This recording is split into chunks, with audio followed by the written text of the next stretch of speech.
मसीह में आप सबको सलाम। खुदावंद आपको और आपके ख़ानदान को बरकत, सेहत और तंदुरुस्ती अता करे।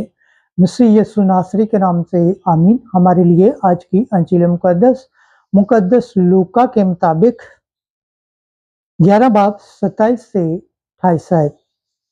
मुबारक है वो रहम जिसमें तू मुतहम्मल था। ज्यादा मुबारक वो हैं जो खुदा का कलाम सुनते हैं। खुदा बाप, बेटे और रूह कुद्दस के नाम से आमीन। एक दिन जब यीशु कुछ कह ही रहा था तो हजूम में से किसी औरत ने अपनी आवाज बुलंद करके उससे कहा, मुबारक है वो रहम जिसमें तू मुतहम्मल था और वो छातियां भी जो तूने चूसी। मगर यीशु ने कहा, बल्कि ज्यादा मुबारक वो हैं जो खुदा का कलाम सुनते और अमल में लाते हैं।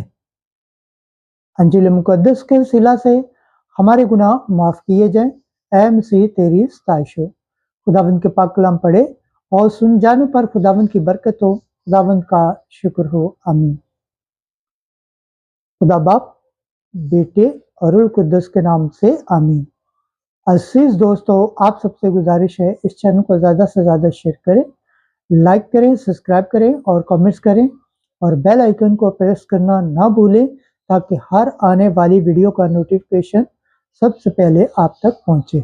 जिस तरह आप खुदावंद के पाक और जिंदा कलाम से बरकत पाते हैं, सेहत पाते हैं, तंदुरुस्ती पाते हैं और खुदावंद की निजात हासिल करने के लायक ठहरते हैं, इसी तरह गैर अक़वाम तक भी इस चैनल को शेयर करें ताकि वो भी खुदावंद के पाक और जिंदा कलाम से बरकत पाएं, सेहत पाएं, तंदुरुस्ती पाएं और खुदावंद की निजात हासिल करने के लायक ठहरें। आमीन।